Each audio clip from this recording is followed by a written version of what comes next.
Et merci à toi, merci Angoun, viens me rejoindre. On peut l'applaudir très fort encore une fois. Angoun, une vraie citoyenne du monde, une chanteuse engagée et on l'a entendu à travers tes titres. Tu en plaisantais d'ailleurs tout à l'heure en disant que tu parlais de la pluie et que tu parlais de la neige au Sahara en disant que c'était... Je suis un peu la chanteuse météo. La Miss Météo de Marrakech. Mais blague à part, quand on écoute le titre La neige au Sahara, c'est à la fois une image magnifique, poétique. Mais en même temps, ça s'est déjà arrivé. C'est déjà arrivé. Dans les années 70, vers 78, si je ne me trompe pas, pendant une demi-heure. Alors, tu es ambassadrice de bonne volonté auprès de l'UNESCO. Tu parcours la planète. La FAO. De la Food and FAO. Agriculture. Donc, en fait, c'est l'Organisation de l'alimentation et agriculture. Parce que tu es très sensible, évidemment, aux questions d'insécurité alimentaire, ces questions qui touchent l'environnement. Si tu étais à la tribune des Nations Unies, qu'est-ce que tu dirais à l'Assemblée générale des chefs d'État qui t'écouteraient?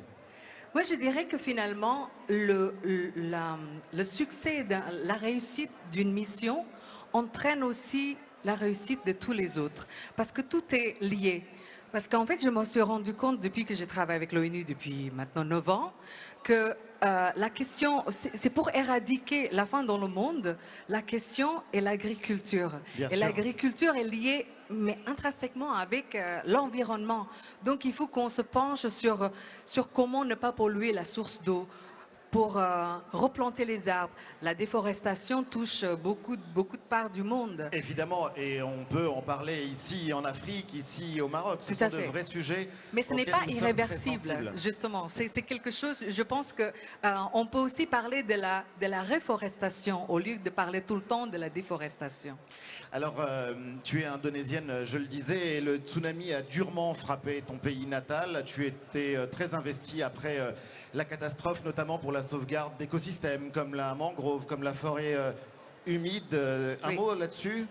Oui, parce qu'en fait, on se rend compte que finalement, la folie humaine a détruit tout un écosystème, surtout dans les zones côtières. Et les mangroves, voilà, il y a justement parce que le tsunami, l'Indonésie étant le pays qui était le plus touché avec 180 000 de victimes.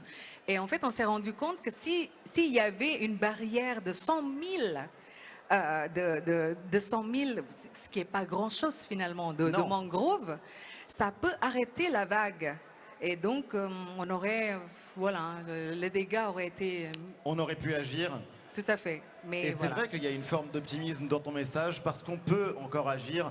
C'est d'ailleurs ce que symbolise cette COP22, c'est ce que symbolise aussi, d'une certaine manière, ce grand concert de ce Marrakech Climate Show. Ce soir, on va accueillir maintenant Angoun, un nouvel artiste. Oui. Alors, qui? Qui est cet artiste? Qui est cet artiste? Qui va-t-on maintenant accueillir? Vous avez une petite idée? Peut-être une artiste d'ici? Un artiste d'ici? Ah! Je ne sais pas, un artiste marocain? Mais oui, ils attendent que ça. Vous connaissez Douzi? Wesh Bretio Douzi? Je crois que oui. Je crois qu'aussi. Douzi sur la scène du Marrakech Climate Show.